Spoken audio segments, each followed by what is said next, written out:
नमस्कार मित्रांनो, तू ही रे माझा मितवा मालिकेच्या आजच्या भागामध्ये आता मामा हा अर्णवला म्हणत असतो की काय म्हणजे नेमकं तू तिथे गेलास आणि ईश्वरीचे बाबा तिथे आले आणि त्यांनी तुला मारलं. त्यावर अर्णव म्हणतो की मामा, तिच्या बाबांनी मला मारलं याचा राग मला नाहीच आहे. मला वाईट या गोष्टीचं वाटतंय की किती काही झालं तरीही मी ईश्वरीला त्या राजेशबद्दल काही सांगू शकलो नाही आहे, त्यामुळे मला चीड येते. तेव्हा मग मामा म्हणतो की तेच तर म्हणतोय ना मी, म्हणजे अचानक हे सगळं काय घडलं? हा एवढा मोठा योगायोग कसा काय झाला? म्हणजे तू तिथे ईश्वरीला भेटायला गेलास आणि त्याच वेळेला ईश्वरीच्या बाबांनी तिथे यावं आणि त्याच वेळेला त्यांनी तुला बघावं, म्हणजे हा केवढा मोठा योगायोग आहे, नाही का? असं म्हणून आता मामा हा जरा विचार करतो आणि त्याच्या लक्षात येतं. तो म्हणतो की म्हणजे नक्कीच हा योगायोग आहे की आणखी काही? मला तरी जरा वेगळंच वाटतंय. म्हणजे आपण हा प्लॅन एकदम सिक्रेटली फॉलो केला होता. कोणाला काहीच माहिती नव्हतं. परंतु तरीही हा प्लॅन म्हणजे कसा काय बाहेर गेला? याचा अर्थ की तिच्या बाबांना कोणी पाठवलं असेल का? नक्की काय झालं असेल? तेव्हा मग अर्णव म्हणतो की मला पण काही समजत नाही आहे. तेव्हा मग आता अर्णवला मामा म्हणतो की हे सगळं त्या राजेशला तर समजलं नसेल ना? हे सगळं त्याने तर नसेल ना केलं? तेव्हा मग अर्णव म्हणतो की नाही मामा, म्हणजे मला समजत नाही आहे. हे सगळं फक्त आपल्यातच होतं ना? मग हा योगायोग कसा असू शकतो? तेव्हा आमचं जेव्हा बोलणं होत होतं तेवढ्यातच ईश्वरीचे बाबा तिथे आले. खरं तर अगोदर ती माझं काहीच ऐकून घ्यायला तयार नव्हती. परंतु जेव्हा ईश्वरीला मी बोलायला गेलो तेवढ्यातच तिचे बाबा आले आणि त्यांनी हे सगळं बघितलं. मग अर्णवला काहीतरी मेसेज येतो म्हणून तो म्हणतो की थांब, हा राजेश मला कशाला मेसेज करतोय? त्यामुळे तो मोबाईल बघतो.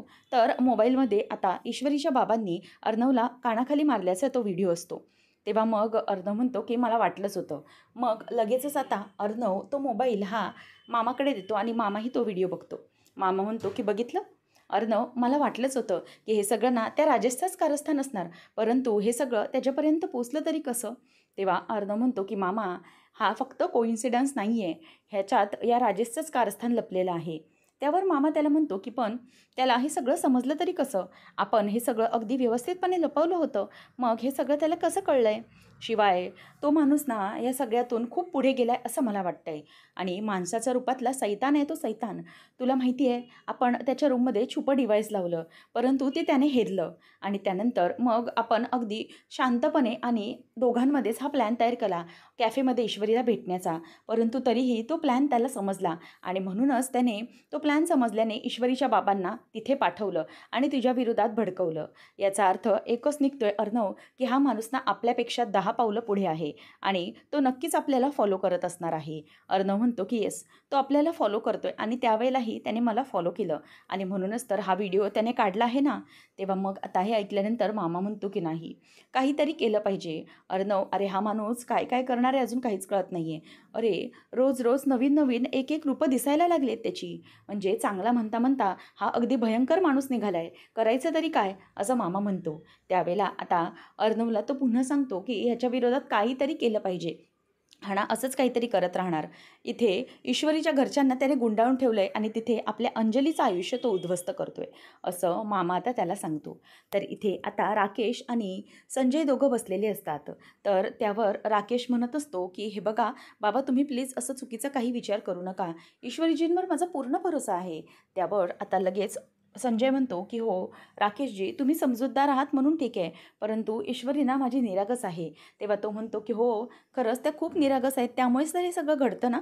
त्यावर संजय म्हणतो की अहो, परंतु तिच्या या निरागसतेचा कोणीतरी फायदा घेत आहे हे तिला कळत कसं नाही आहे. म्हणूनच तर मला हे सगळं आवडत नाही आहे. हे सगळं का घडतं आहे तेच मला कळत नाही आहे.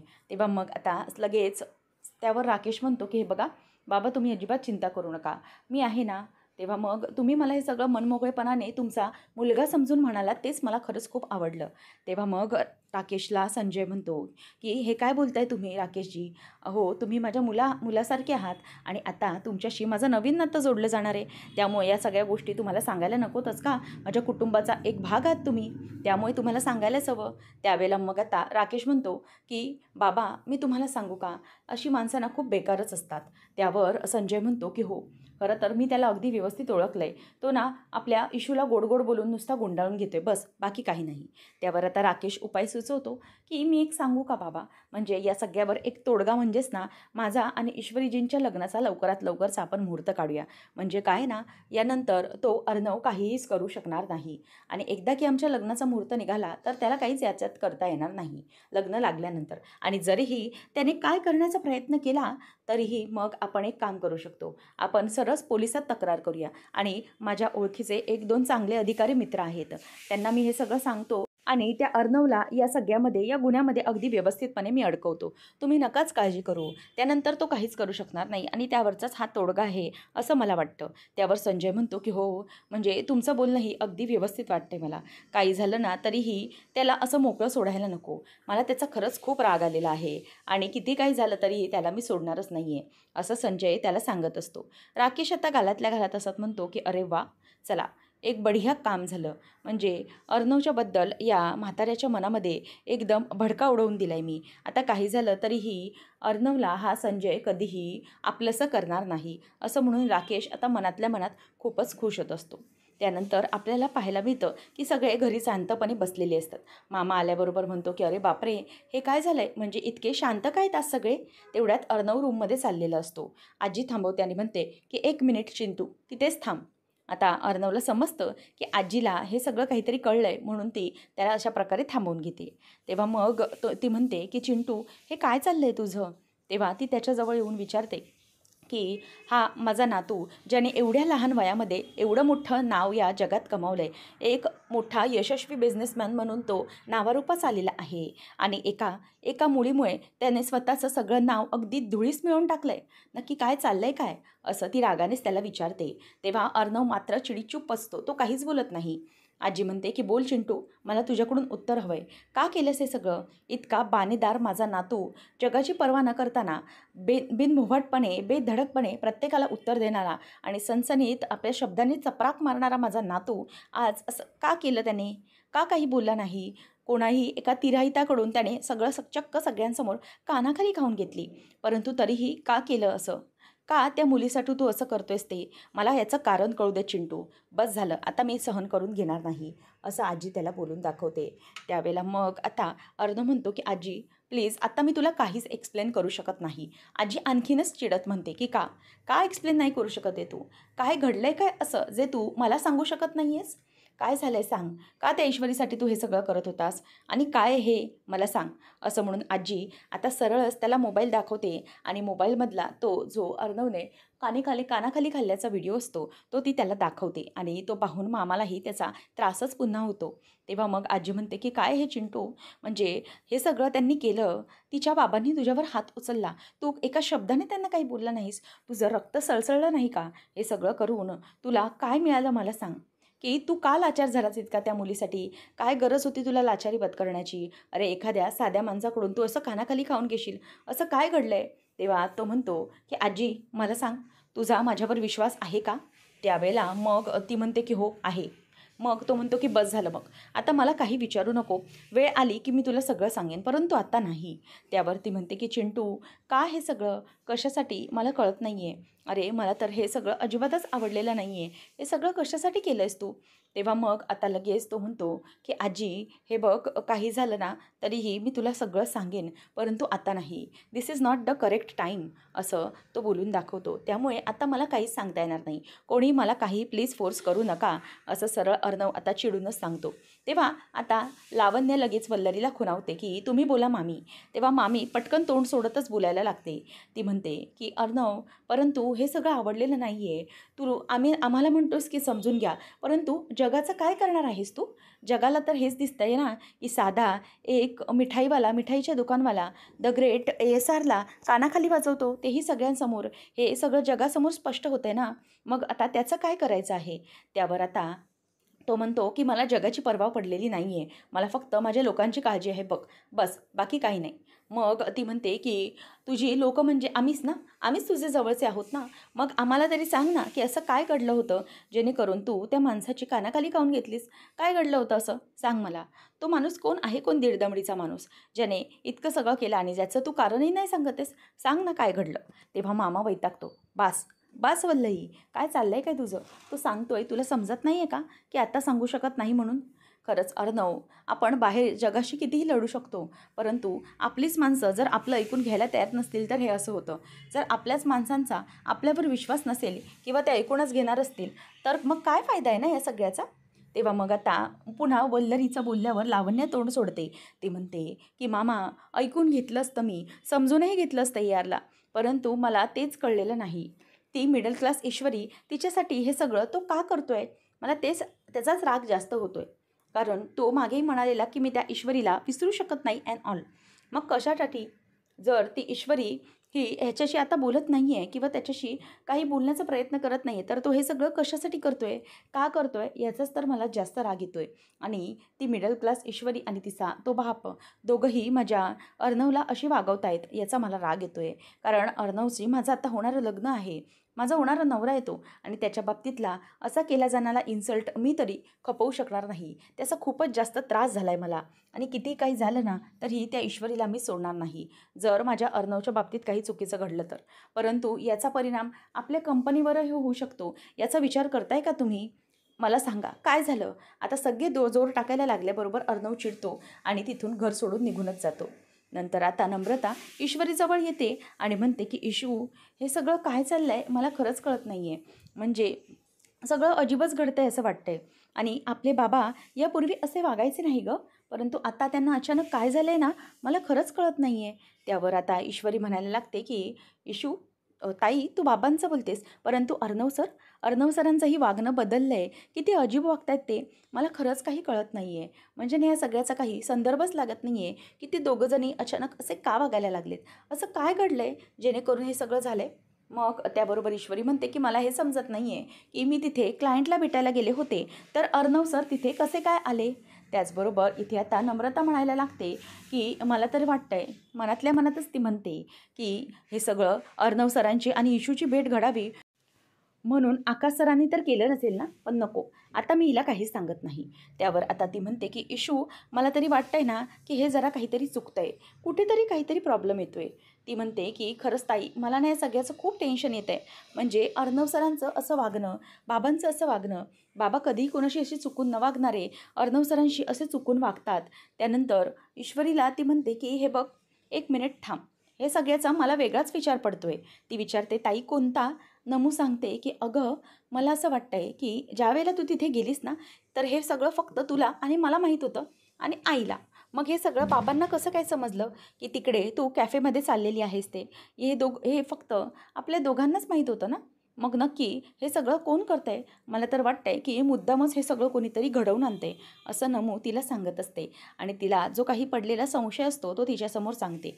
आता ईश्वरी म्हणते की ताई, मला ना खरंच याच गोष्टीचं वाईट वाटतंय की हे सगळं काय घडतंय.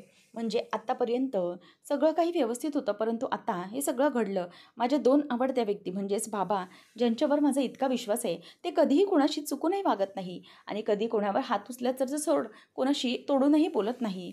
असे बाबा आज अर्णव सरांवर हात उचलतात आणि अर्णव सर, जे माझे अगदी जवळचे आहेत, जीवाभावाचे मित्र झालेले आहेत, ज्यांना माझ्याबद्दलच्या सगळ्या गोष्टी माहीत आहेत, परंतु तरीही ते असे वागतायत. या सगळ्या गोष्टींचा ना मला जास्त त्रास होतो आहे. माझ्या 2 आवडते व्यक्ती ज्यांच्यामध्ये इतका कलह निर्माण झाला आहे ना, त्याचा त्रास मला होतो आहे, असं ईश्वरी आता म्हणते.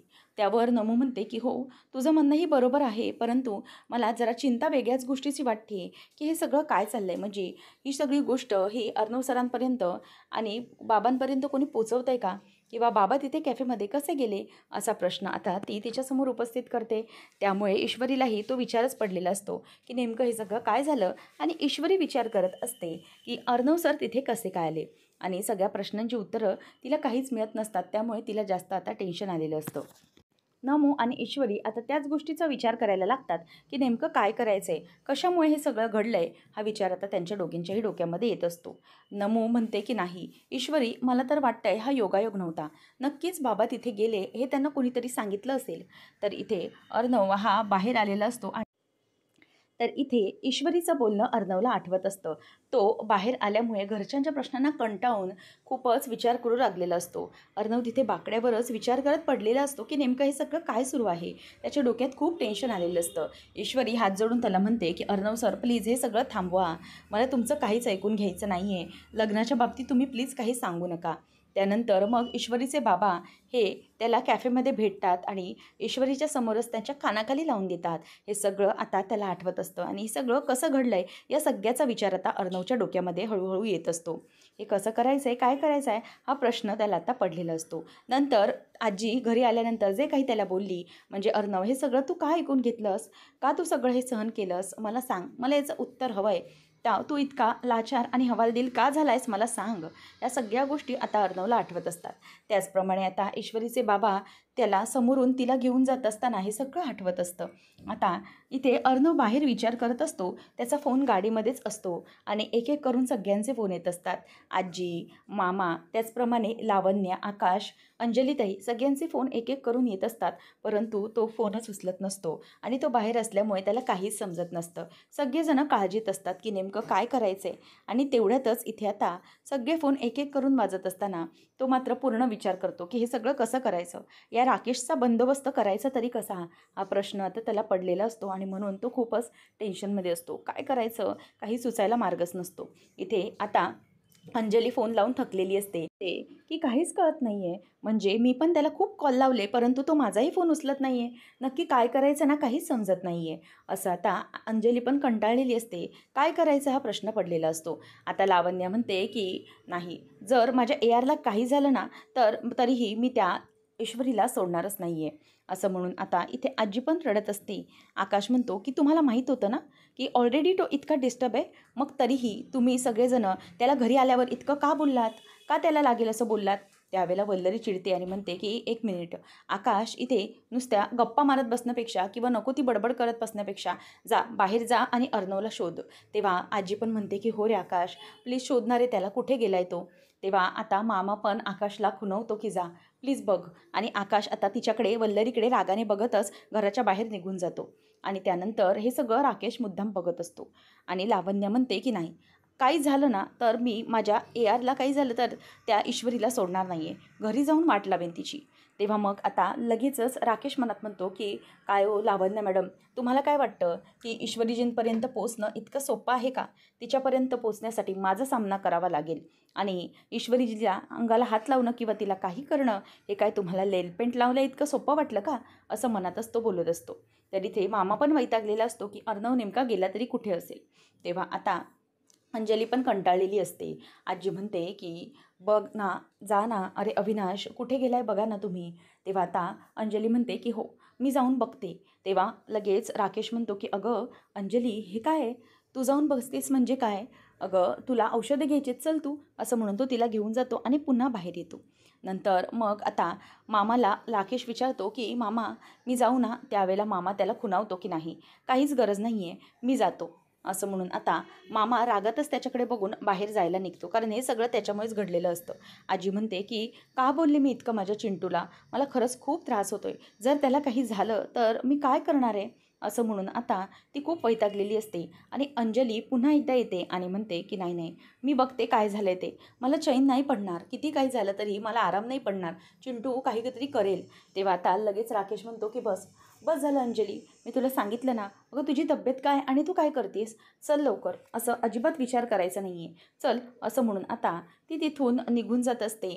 आणि राकेश तिला म्हणतो की तू रूममध्ये आराम कर बघू, त्याशिवाय तुला काही बरं वाटणार नाही. असं आता तो तिला बोलून तिथून घेऊन जातो. त्यानंतर मग आता इथे आजी विचार करत असते की ते सगळं ना त्या मुलीमुळे ईश्वरीमुळे घडतं आहे. आणि हे सगळं आता लावण्य पण तसंच बोलून दाखवते. आता मनातल्या मनातच ती विचार करते की वा, म्हणजे या गोष्टीमुळे तरी त्या ईश्वरीबद्दलचा राग या ओल्ड लेडीच्या मनात तसाच राहील. तेव्हा आता आजी म्हणते की बस झालं, आता मी काहीच ऐकून घेणार नाही आहे. आजी चिडते आणि आता ईश्वरीलाच फोन लावते. आणि फोन लावून ईश्वरी म्हणते की आजी बोला काय झालं. त्यावेळेला ती म्हणते की एक मिनिट, मी कोणाची आजी नाही आहे, मी फक्त माझ्या 2 नातवंडांची आजी आहे, दॅट्स इट, बस झालं. आणि काय गं, तू हे सगळं काय करतेस? तुम्हाला काय वाटलं की माझा नातू म्हणजे रस्त्यावरचा पडलेला कोणी ऐरा-गैरा आहे का? तेव्हा ती म्हणते की आजी, तेव्हा ती म्हणते की 1 मिनिट, काहीच बोलण्याची गरज नाही आहे. तुझ्या बाबांना काय वाटलं? काय वाटलं त्याला की माझा नातू, त्याच्या मागे कोणी नाही आहे, त्याच्याशी कसं वागलं तरीही चालेल? आणि त्यांनी कानाखाली मारली. तो कोण आहे ते ओळखत नाही आहेत का त्या? आणि जर नसतील ओळखत तर मग त्यांना त्यांच्या जनरल नॉलेजमध्ये भर पाडायला सांग. माझा नातू म्हणजे कोणीही वाटलं का? त्याला कानाखाली वाजवलं, तो काही बोलला नाही याचा अर्थ अजिबात चुकीचा घेऊ नका. समजलं? मी त्याची आजी ढालीसारखी त्याच्या मागे उभी आहे. माझा नातू म्हणजे माझा अभिमान आहे आणि माझी दोन्ही नातवंड म्हणजे माझी गेल्या जन्माची पुण्याई आहे, लक्षात ठेवा. आणि जर माझ्या चिंटूला काय झालं ना तरी मी माफ करणार नाही. माझा चिंटू हा रागारागाने कुठेतरी निघून गेला आहे आणि कुठे निघून गेला आहे हे मला काहीच माहिती नाही आहे. आणि जर तो इथे आला नाही तर मात्र मी कोणाचीही खैर करणार नाही, लक्षात ठेवा. आणि जर माझ्या नातवाला काही झालं ना तर मी उभ्या आयुष्यात तुला माफ करणार नाही, लक्षात घे. असं म्हणून आता ती तिच्यावर खूप चिडलेली असते आणि फोन कट करून टाकते. आता ईश्वरीला पण आजीच्या त्या बोलण्याचा भयंकर धक्का बसलेला असतो आणि आजी खूपच रडत असते. त्याच वेळेला इथे आता आजी ही घाबरलेली असते. काय बोलावे तिला काहीच कळत नाही. लावण्याला आणि वल्लरीला मात्र खूप आनंद झालेला असतो की आजी ईश्वरीला आता खूप बोललेली आहे. ईश्वरीला आता रडायला येतं. नेमकं काय करावं हे तिला काही सुचत नाही.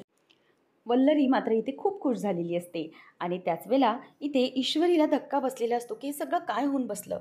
आजी मला आज कधी न बोलणाऱ्या इतकं बोलल्या आणि तिच्या लक्षात येतं की अर्णव सर काय करून बसतील. मला खरंच खूप भीती वाटते, जर अर्णव सरांना काही झालं तर, असा विचार आता तिच्या डोक्यामध्ये यायला लागतो. अर्णव आता फायनली उठून बसतो. त्या विचाराने त्याचं डोकं भनभनलेलं असतं आणि तो उठून बसून म्हणतो की नाही, दॅट्स इट, बस झालं आता. आता मी हे सगळं सहन करून घेणार नाही.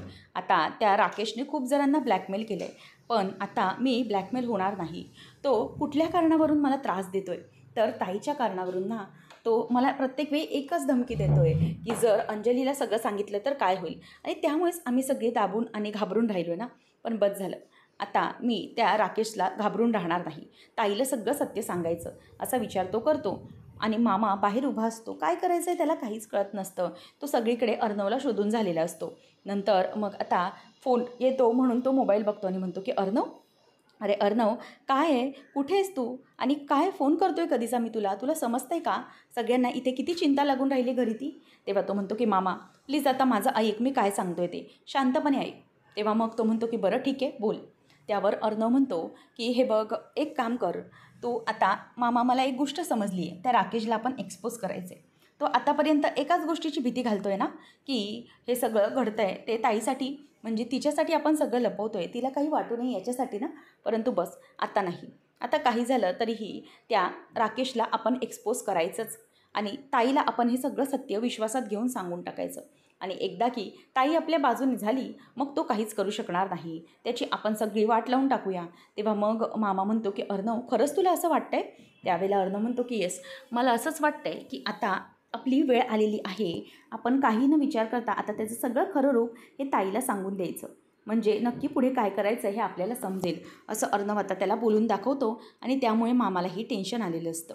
तर आता पुढच्या भागामध्ये आपल्याला पाहायला मिळणार आहे की ईश्वरीला बाबा म्हणत असतात की हे बघ इशू, मला समजतं आहे की तुला या सगळ्याचा खूप त्रास होतो आहे, परंतु आता आपण एक काम करायला हवं.